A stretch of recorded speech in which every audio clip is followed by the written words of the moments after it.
Good morning, everyone. Thank you so much for joining us this Wednesday morning, 10 a.m. We're so happy to have you here with us. My name is John Shoemaker from the Department of Educational Technology, and I'm here to bring you a really great treat, someone local here in South Florida who is a Holocaust survivor and is going to share his story and answer some of your questions. So keep in mind we are here virtually, so it is a little bit more awkward, but we are going to do the best we can to do this interview via the YouTube platform. So as you know, most of you have joined us. There is a chat box over there on the right-hand side of the screen. Please feel free to put your appropriate comments in there. We do have moderators with a little wrench beside their name, and we also have a bot in there that will remove comments that are inappropriate, or if you have too many capital letters, too many symbols, or you keep repeating yourself, we will have to ban you if you can't behave yourself in the chat box. We do appreciate that. The chat does a lot of great things to allow us to have people get their questions answered. So we do appreciate it if you keep it appropriate in the chat box throughout this conversation. Again, thank you for joining us, and I'm going to introduce one of my friends and amazing people who work at the district. Her name is Maureen Carter, and we have a crazy camera situation at their house, but her name is Maureen Carter, and she works in the teaching and learning department as I guess is it Holocaust Studies is your full-time job, right? That's all you do. Yes. Yeah. So she is the one who's bringing all the amazing opportunities and experiences to our district and right now anyone in the world, which is awesome. So I thank you for joining us, Maureen. And I also have to say thank you, Maureen, for giving me the opportunity to visit the Holocaust Museum last year with a group of people to really get to experience everything in person and really just understand more what happened during the Holocaust. So with that, I'm going to turn it over to you, and you can introduce our guest, and we'll get started. So, thank you, Maureen. Thank you, John. This morning, I'm going to introduce you to Norman Frajman, who is a survivor of the Warsaw Ghetto and several other camps along the way. I have known him for 20 years. I went to Poland with him in 2003 with a group of other educators, and we witnessed Norman's bar mitzvah at the age of 73 because he wasn't allowed to have a bar mitzvah when he would have had that in the 1940s. So at this moment, I'm not going to speak a lot, but I want to introduce you to Norman. Where was he bar mitzvah? Oh, Norman was bar mitzvahed at the Auschwitz Jewish Center. So that in itself was extremely powerful. But right now, what I'm going to do is introduce Norman so that you can hear his story. And I'm sure that you'll have some questions, and we will address those questions during the chat. Okay? So without further ado, here is Norman. And I'm going to put on my mask so that he can take his down. Okay? Here you go, Norman. Well, first of all, good morning to all, and thank you so very, very much. Wow, to giving me an opportunity to address you as a Holocaust survivor. I know that it's a historical event that is non-parallel in the memory of mankind. Something like this tragedy of the Holocaust never happened in the history of human really existence. It was a tragedy that befell my people, Jewish people, plus others. We were not the only ones. There was some other, but there were different circumstances. Our incarceration and our victims were because of genocidal tendencies of the Nazis. The others might have been really incarcerated for political reasons, criminal reasons, whatever it was. and they maybe had a chance of being really freed at one time or other to get freedom. But for us Jewish people, the caste was died. That we just simply had to vanish of this earth. And I could speak for myself as a 10-year-old. Now, what crime did I possibly could have committed that I deserved this punishment for it? Namely, the loss of my entire family. I have 126 names of people who were slaughtered. In no other words, I did not know them all, but I sat down with an aunt of mine and we started to compare names, cousins, second cousins, etc. And we came up with 126 names in one family. So the beginning of it all was tragic. And I'm still seeking answers to questions why. And this big 3-letter word does not give me any answers. But we have a mission, at least I am on a mission, to make sure that this tragedy is known to others and it does not repeat itself. We want to leave a legacy and we want to leave a better world for the young people. So these catastrophes do not repeat themselves. History is capable of repetition. And unless we behave in a manner that we have to be humane to one another, and there's only one word really that will put an end to all this, and this is hate. Once we eliminate that 4-letter word of hate and replace it with another 4-letter word of love, there's not going to be any peace. And I want to leave a better world to my 2 grandchildren, whom I love more than my own life. And also leave a message to the generations now. They're in schools now and all, they're growing up, they're going to have families in the future. But there's got to be a peaceful world for all of them, so they don't go through I just cannot humanly imagine what has happened during the Holocaust, the acts of barbarism, and how are they capable of doing it? Right now, there's so many years past, and we have time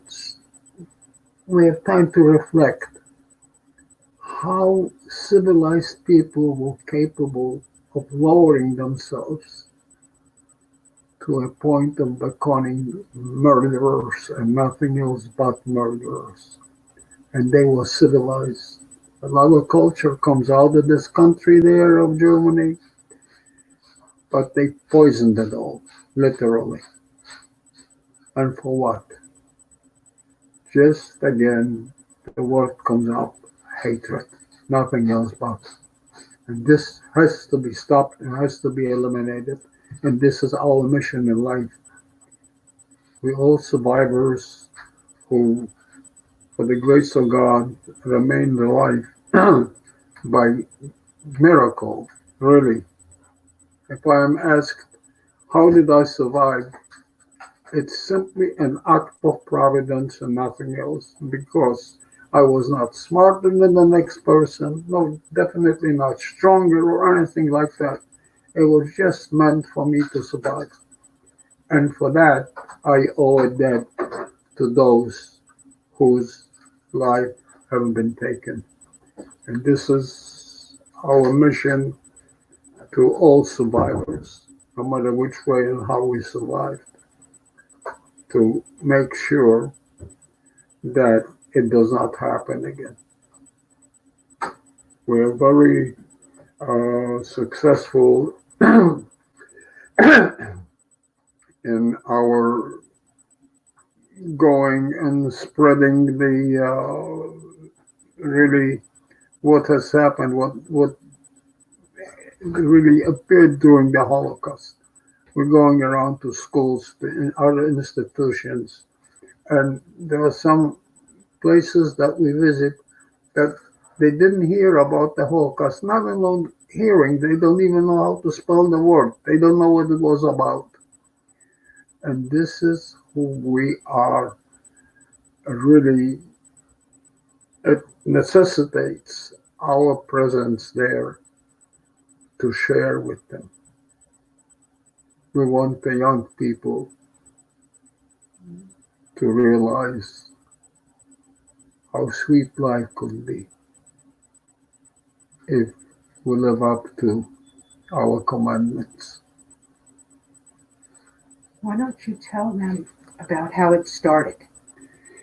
Well, yes, Mrs. Carter just guided me to share with you how it started. Now, of course, I can only speak in my case because, as I mentioned, we all managed to survive under different circumstances. There was the righteous Gentiles who risked their lives by saving another life of the Jewish faith. Why did they do it? Because it was the right thing to do. There were people who were partisans. There were people who really were hidden out, and but the end result was that there was still some of us survivors left, and I feel deep in my heart that we owe it to mankind to share with them. Now, coming back to my case in particular, I was born and raised in the city of Warsaw, which is the capital of Poland. And at one point, there were like 330,000 Jewish people living in my town. Peaceful. My parents were business people, and we never lacked for anything. Everything was given to us, really. And everything was happy up in the 1st of September of 1939, where suddenly Poland was so brutally attacked by Germany. And as of then, things started to go down, down, and down. Now, upon the urging of our Polish government, who advised us to evacuate the city of Warsaw because it was under constant bombardment, being that we were in the transportation business, my dad took a horse and wagon, couldn't use a car because there was no gasoline available. And we ventured out becoming refugees, instant refugees, traveling strictly at night, because anything that moved in the daytime was shot at from the air by the German Air Force. They were very efficient about it. And eventually we wound up very close to the Soviet border. And my parents decided that we're going to winter through, enrolled us into school there. To us, in our minds, this war was supposed to last no more than 3 weeks, and Poland is going to be victorious. This was part of the propaganda. Now, in comes a very disciplined, organized army of the Germans, and my goodness, it was not a 3-week affair. It was a world war. But anyway, coming back to us, where we were enrolled into school, and people passing through that small town that we settled in brought some regards from Warsaw. Yes, there is an occupation, But the Germans don't bother anybody and they're peaceful. And everyone had the German, the First World War on their mind. Well, they were kind of still civil. So my dad, in all his wisdom, said, "Why should we be refugees? Let's go back to where our families are." It was not a simple matter. Some of you probably know that Poland has been divided. The western part was given to Germany, the eastern part to the Soviet Union, and there was a makeshift border. So in order for us to get back, we had to smuggle this border. My dad hired a guide, ventured out, unfortunately, to be caught by the Russian border guards, put into a makeshift jail for a few days. Then they took my father out. And as of that day, I was not to see my dad in 22 years. My father was sent to Siberia as a criminal. After the war, I did communicate with him, but I was not across the table with him, so to speak. And I was already married with a child that we had the opportunity to meet my dad. And he settled in the state of Israel. I was in the United States because our lines crossed. But I probably would consider myself being one in a million, really, to have the privilege of at least having one person alive after the Holocaust. We don't have this luxury because each and every survivor that I know suffered some way or another. And I was the very, very lucky one. Even though I didn't see my dad in so long, he was alive and he was my father. Of course, our uh, relationship at the beginning was a little bit strange because we were not used to one another. But eventually, I came to realize that he is my dad and how lucky I was to have him. Unfortunately, he passed away several years ago, and I miss him terribly. My dad did remarry. He married a lady who was in camp with me, also from my city, and she became the surrogate grandmother to my children. Very kind lady, but unfortunately, she too is gone. Had she not passed away, I most likely would have helped her out to my dying days. But I guess it's just part of life. If I could excuse you for a moment, Norman, many of our students ask about what life was like in the Warsaw Ghetto. Can you talk about that? Of course, I was put in the ghetto that was in the fall of 1940. We lived in a very comfortable house in Warsaw, and suddenly a decree came out by the Germans. And every day they had new rules and regulations. Don't do this, don't do that. We had to surrender our radios, our furs, our jewelry, everything.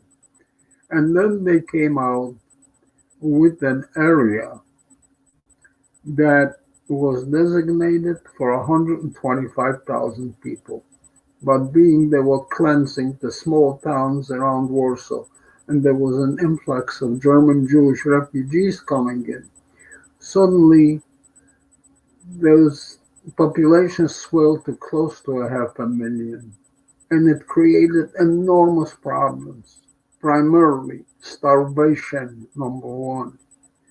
Secondly, a very uh, difficult, uh, like we survived, we're living through now a virus, but there was a disease called typhus that is a very life-threatening disease, and people were literally dying in the streets from that. And there was absolutely no medication, no food, no human conditions. And Poland is a cold, the climate is very cold. So in the winter time, people were freezing to death. There was nothing to wear, nothing to eat, and nothing to look forward to but to die. So there was a man-drawn cart going through the ghetto every day, picking up skeletal remains from the gutter, put it on that blue man-drawn cart, brought to a mass grave, and some people died of natural causes. The family had no means nor money to bury them. They simply threw the body in the gutter to be picked up and thrown in the mass grave. That more or less gives you a picture. And the Germans had a very favorite game, running through the ghetto on a motorcycle with a mounted machine gun on it and shoot indiscriminately into the populace, knowing full well whoever they will hit is going to be a person of the Jewish faith. They were right bent to just destroy us regardless of what. And with German efficiency, they accomplished it. They accomplished it very, very well. I know that somewhere in 1942, they came up with demands to our elders in the ghetto to provide 6,000 people a day on a transport, presumably to better their lives. And they promised, a lot of work for the elders, school for the children and everything, but they were masters of deception. And we never knew what was happening with the people who went on transport. And as a matter of fact, the head of our community there, a man by the name of Adam Chernyakov, not wanting to succumb to their demands, he committed suicide. But they managed to get the 6,000. They were not alone. There were a lot of collaborators, namely, I'm not going to accuse the countries in its entirety, but some of its citizens of the Ukraine, Belarus, Lithuania, Estonia, young people grown with anti-Semitism wanting to get rid of the Jewish people. They collaborated with the Germans and they helped them putting people in the car. I lasted in the ghetto to almost the end of it, towards the liquidation. I was there during the Jewish uprising, which started on April the 19th of 1943. And it was the eve of our Passover holidays. And out of the original almost 500,000 people, there were maybe 55,000 of us left. Of course, people provide themselves with big bunkers, with sufficient food, air, electricity, and all that.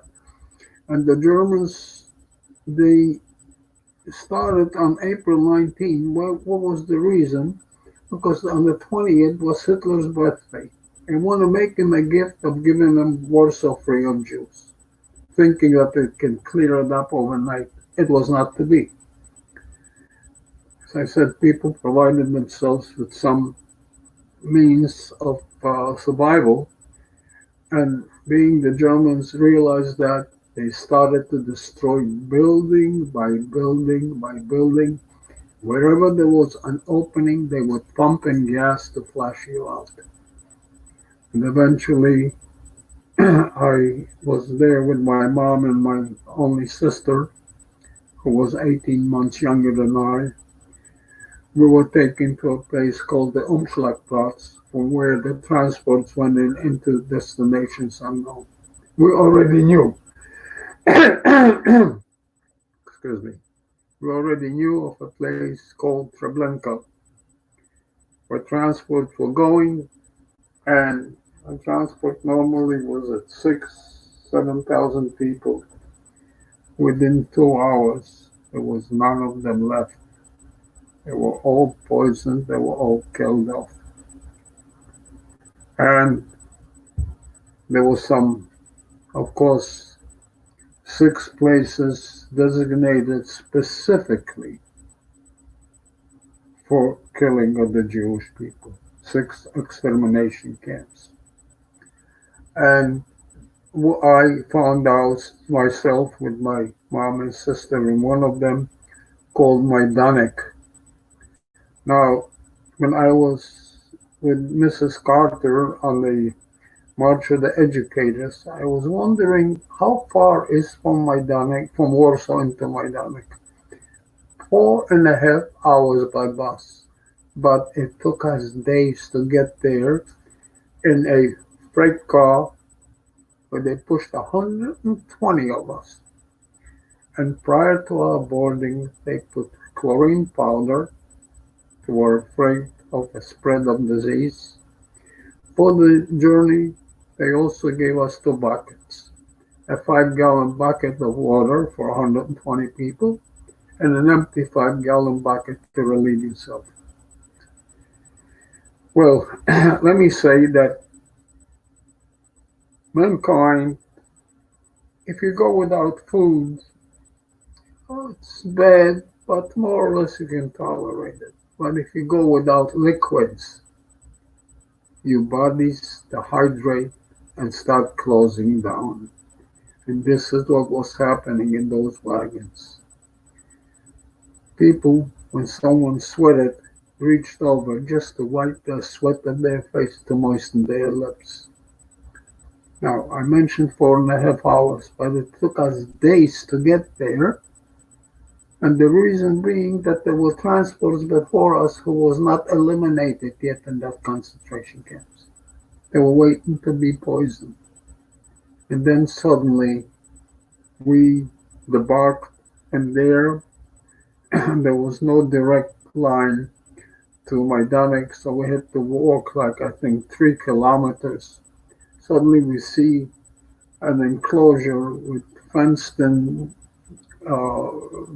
places, watchtowers, patrols, Germans with big dogs and signs that the place is mine. They put us up there for the night, and in the morning they had the semi-selection, taking people with gray hair, thick glasses, not walking straight, ladies who were expecting, they were in the stage of pregnancy. They just simply took them out, put them on a lorry, never to be seen again.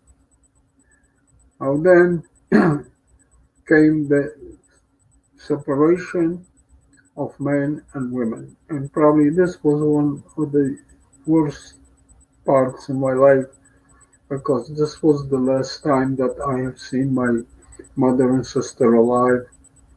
And then the real selection began. There was a German standing there, and with the motion of his thumb directed you to the left or to the right. Any imperfection in a person, one way. People capable of slavery, another way. And this was the selection of life and death. Fortunately, I was tall enough for my age. By then, I was like almost 13 years old, and I was thrown into the camp of Majdanek, which I can describe in 3 words: hell on earth. Anything unimaginable in the line of torture happened in that camp. The longevity in that camp, if you were strong already, was maybe 6 weeks, and that was it. They really simply killed you with sucking out the last part of your breath. Now, there's the saying there went that the only way out of this camp was through a chimney, meaning that they poison you, cremate you, and your ashes will free you. Now, when we came there, The discipline was unimaginable. Life meant absolutely nothing. We were sleeping 3 bunks high, and everyone was vying to get an upper bunk. Why? We slept on straw, 2 or 3 to a very narrow spot, and there was no food, so people ate grass. Being from that, people got dysentery, and when you were on the upper bunk, the stuff trickled down.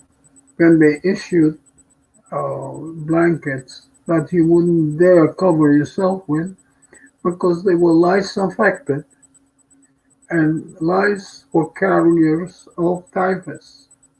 So the minute you bitten by an infected louse, that's it. You got typhus, and you wouldn't dare go to that hospital of theirs because it's a one-way trip. You get there, you don't come out. Now, the question arises, how did I ever get out of this hellhole?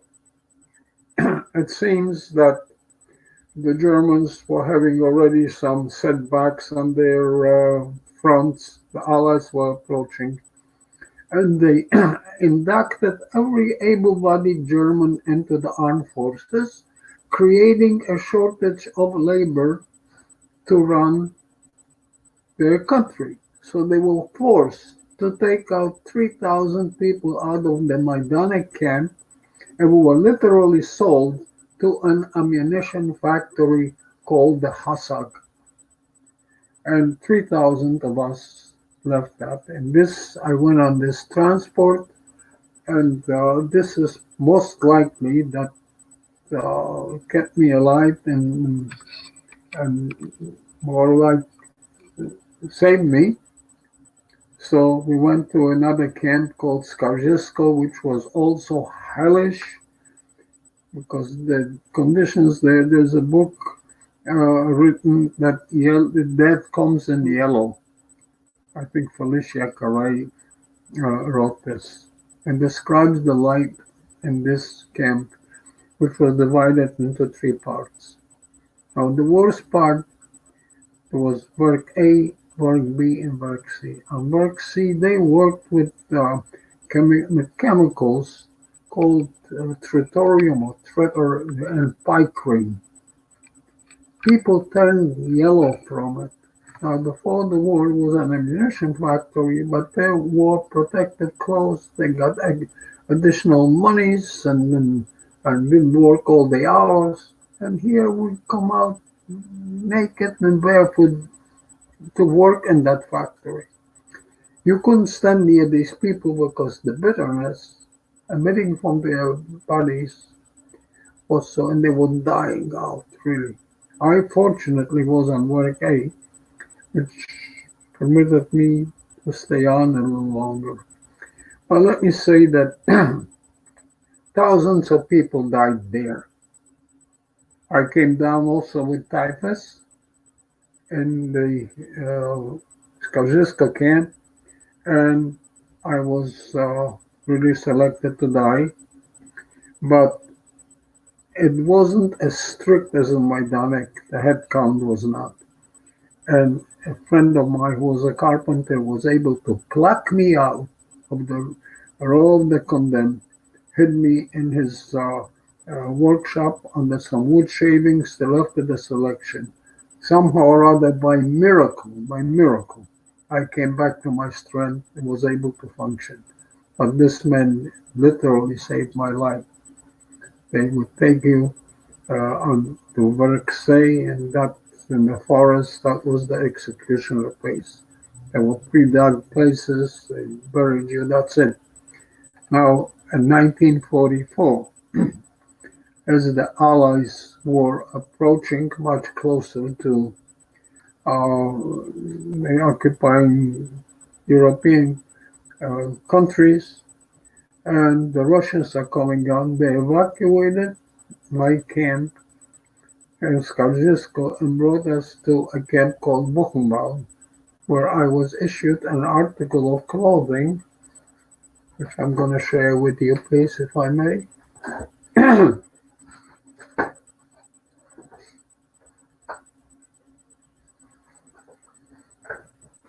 I don't know if you can see it. This was issued to me. This is my original jacket. And as you could see, I was deprived already of humanity by then because I didn't have a name. I was strictly known by a number. And my number issued in Buchenwald was 68616. From there, being that we were the property of this ammunition factory, they kept us in insulation for a while, and they sent us to another camp called Schlieben. And Schlieben, we were manufacturing bazookas for the armed, for the home guard of Germany. And somewhere in 1945, in April, the Allies, the Russians, were very close, and they evacuated us, sending us on a death march. And what this death march was about was strictly what it implies to be. Who could not keep up was summarily put aside and done away with. We walked until May the 8th of 1945.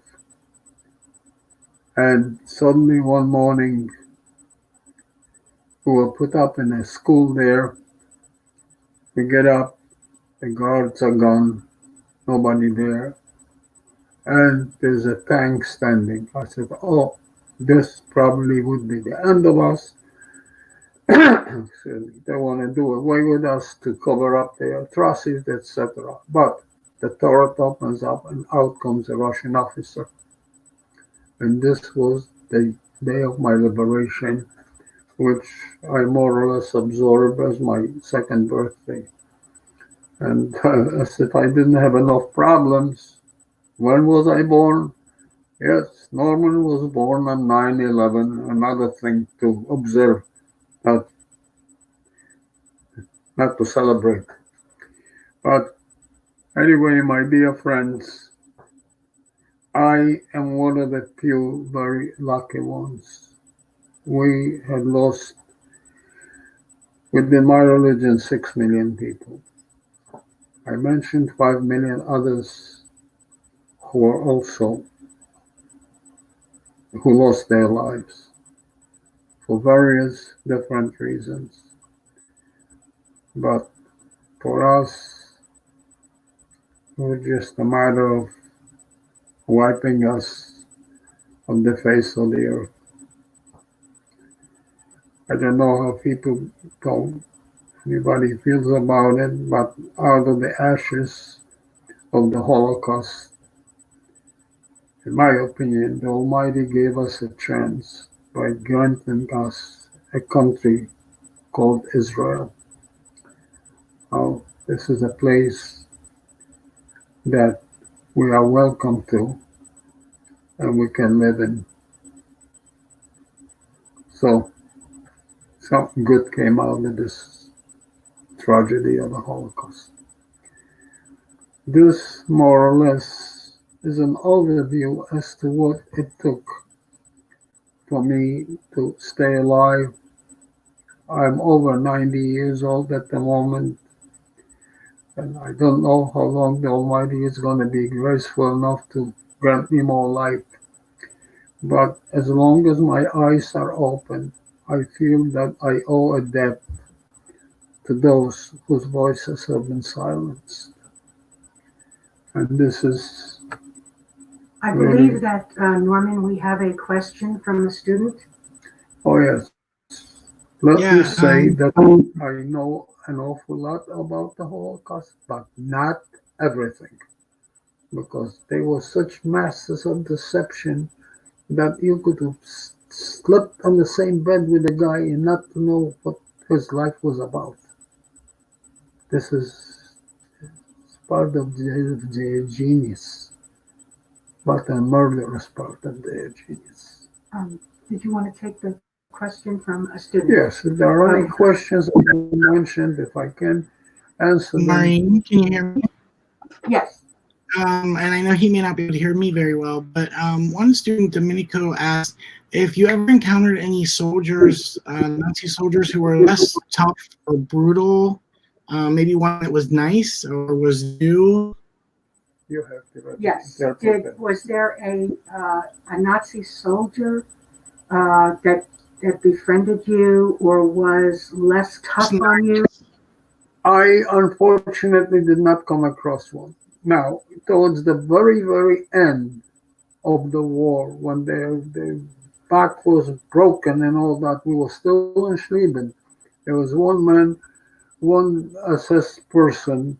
He was a sergeant in the SS, and older man. He was a barber by profession, and he more or less shared his information with us, not helping us in any other way, but just whispering, hey, this and this is happening.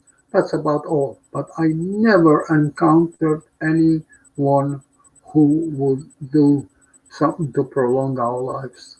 Never. Okay. I have two more here, Maureen. First is, did the Holocaust, what you went through, strengthen or weaken your faith? Okay. My faith? Did it strengthen or weaken your faith? I am not the person who runs to my house of worship every 5 minutes, but I'm an extremely believing man. Because if it was not for an act of providence that really gifted me my life, I would not have been here to speak to you. So I believe very, very much. I am a strong believer. Did I lose my faith? No. And I say it's the will of God what has happened. I don't question that. Yes, there's a question, but I find no answers to that. Thank you. One more quick question here, Maureen. What language did the Nazis use to address him, and can he understand German?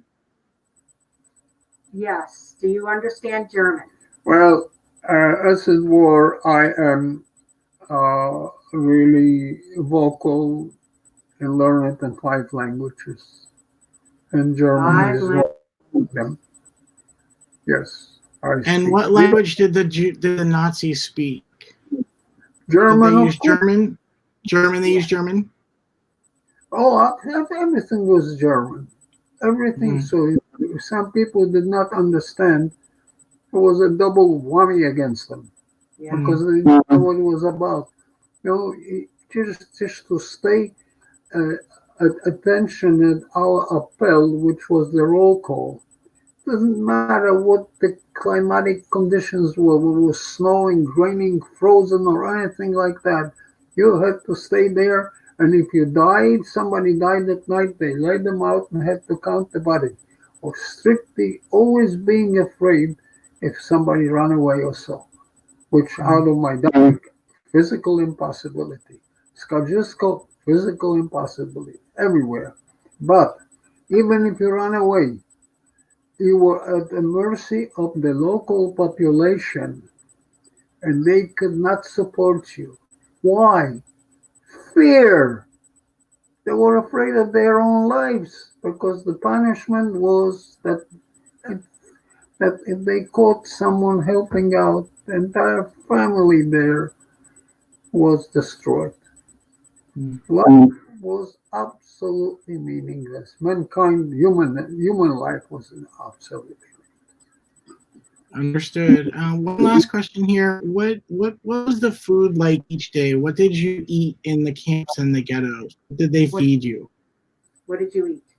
Oh, my goodness. What did I eat? Okay. Our caloric allowance was 183 calories per day.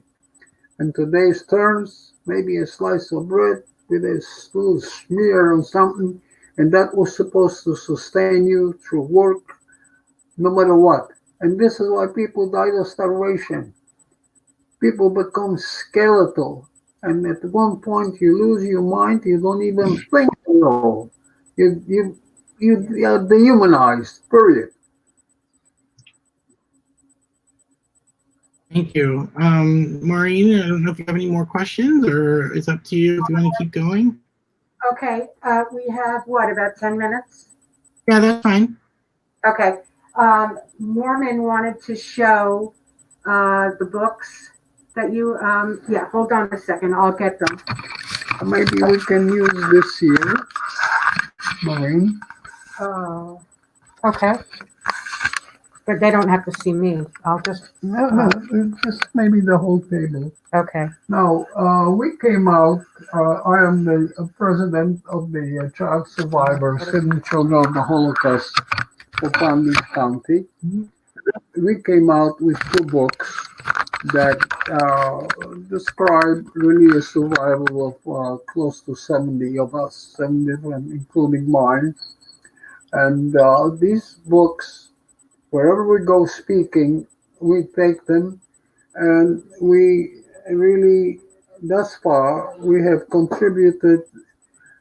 donated 15,000 copies to various schools in Palm Beach County and outside. This is a scholastic magazine that my story is in there. And it is also available. Of course, there's no charges for those, but this is for media centers. And if anyone wishes to get some of this information, kindly get in touch with Mrs. Carter and she will arrange for your school to get it. Now, we recently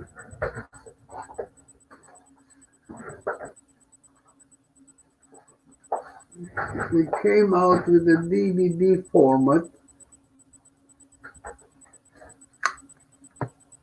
of this that you can work through your computers, and these are copies of our books, and they are also available to you media center free of charge, just to get acquainted, to find out what took place and how people survived. And of course, so the during the Holocaust. And this is, I don't know if you can see, this is the whole thing, which will fit into computers, and you will the other way. Go ahead. There you go. Keep going the other way now. And every school has the books. Okay, good to know. Just about every school's media center has those books. And the Scholastic book is, a lot of teachers have that book. And that's through a grant through Insight for Education. And just to let you know, Norman graduated from the school district of Palm Beach County 6 years ago. He could not get a diploma. He could not graduate from high school at the normal time that he would have. And so the school district gave him a degree, a diploma. And he also got a diploma from the Donna Klein Jewish Academy in 2017. Before we conclude, okay, Norman would like me to read, which is sort of an essence of the horror that went on. 2 days after Christmas. That happened in Auschwitz. Yes. 2 days after Christmas, a Jewish child was born on our block. How happy I was when I saw this tiny baby. It was a boy, and the mother had been told he would be taken care of. 3 hours later, I saw a small package wrapped in cheesecloth lying on a wooden bench. Suddenly it moved. A Jewish girl employed as a clerk came over carrying a pan of cold water. She whispered to me, "Hush, quiet, go away." But I remained, for I could not understand what she had in mind. She picked up the little package, and it was the baby, of course, and it started to cry with a thin little voice. She took the infant and submerged its little body in the cold water. My heart beat wildly in agitation. I wanted to shout, "Murderess!" but I had to keep quiet and could not tell anyone. The baby swallowed and gurgled, its little voice shuddering like a small bird until its breath became shorter and shorter. The woman held its head in the water. After about 8 minutes, the breathing stopped. The woman picked it up, wrapped it up again, and put it with the other corpses. Then she said to me, "We had to save the mother, otherwise she would have gone to the gas chamber." So that is the essence of the Holocaust and what happened. And before we leave you, I would just like Norman to say a few words about what happened to him after his liberation. Oh, yes. After I was liberated by the Polish army under the Russians, and I remained in Germany for another year working as an interpreter from Russian to German. And then I already walked out of there, went into the city of Berlin, into a DP, displaced persons camp. And from there on, I found an uncle in the United States and found out that one of my cousins, one of his sons, he died. He was killed in Anzio in the U.S. Armed Forces. And I thought that by coming to the States and being with my uncle, I'll ease the pain maybe somewhat, which is probably, it did not happen, but nonetheless, this is where I am. And let me just say how lucky I am to reach these shores here, where I don't have to watch over my back, being afraid that I'm going to lose my life. When I first came, I was afraid of every policeman here, seeing that he carries a gun. He carry a gun, somehow he's going to use it. But it took me years to realize that this gun is there to protect me. I'm very, very happy, and long live America, because it's given me my freedom for the first time in my life. I feel like a free person. I'm happily married for 65 years to my wonderful lady. We have 2 wonderful children and 2 wonderful grandchildren, and life is good.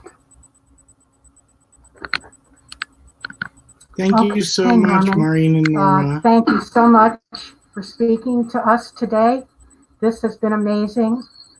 And I'm Yes. sure our students in the school district have benefited greatly from this. And because of you, the students of Palm Beach County will never forget. Yes, If there for are sure. any questions, please direct that to Mrs. Carter. She'll get in touch with me. And if somebody wants to ask me, can I ask you a stupid question? Forgive me, but there are no stupid questions. Each question is very valid and deserves an answer. And we have maybe some good answers for you. So kindly get in touch with Mrs. Carter. She'll get back to me, and I'll try and share it with you. And thank you so very, very much for participating. I owe you a think- debt. I Thank you. think Norman, we used him as a plant for us to finish up here, because as in all of our streams, we do want you to share your thoughts with us and with Norman. So we have set up a Flipgrid for this this video. Basically, you can share your thoughts with us. It is moderated, so someone will go through it. And once they go through it, we will publish the Flipgrid. We'll make a mixtape and then send the link to Norman so he can see your thoughts and your replies. So please, it's a 30-second selfie video using the link in the chat, or just take a picture of the QR code and do it later. Please, please feel free to share your thoughts with Norman.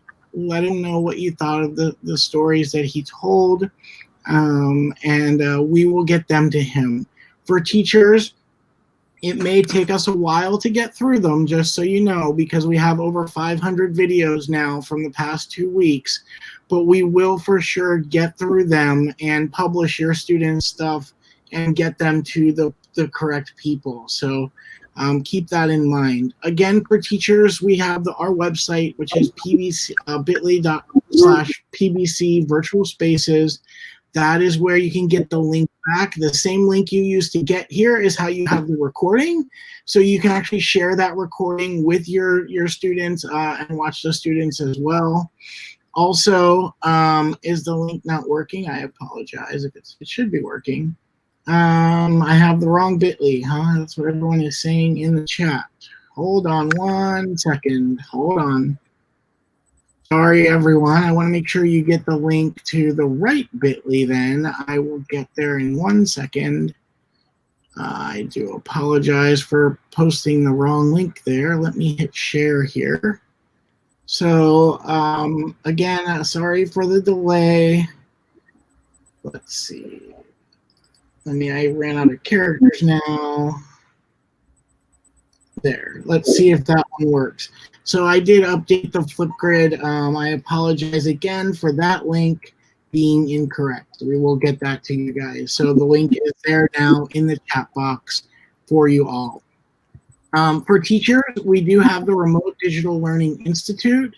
Thank you so much if you've already registered, but you can come teachers only. This is June 9th and 10th. We're going to have an awesome lineup of so many people who are in the ed tech community to talk about blended learning and more. So please feel free to register teachers for that experience as well. And in just 1 hour, we have another awesome live stream, the third one today. We're going to have authors Paul Reynolds. Peter Reynolds is the one, the dot. A lot of you may know what the dot is. And so him and his brother Paul are going to be here at noon today. Please feel free to visit our channel or subscribe so that you can get a notification when it goes live. But it's going to be a great talk. They're going to talk about their book, The North Star, and talking about your journey. So it's going to be a great stream for that. And so with that, one last thing I do want to say, just because I appreciate this person a lot. Maureen, I just want to say thank you so much for everything you've done for this school district. Congratulations on retiring. Thank you so much for your service. You will be missed, and we love you so much. It's going to be hard to replace you. If I may interrupt, I am in possession of over 10,000 letters from students after our speeches. And do not let this lady retire. She is valuable. We need her. Thank you, Norman. Yes, Thank you, we John. love you, Maureen. And thank you so much for giving me the opportunity to address you all. Thank you. Thank you so much. Have a great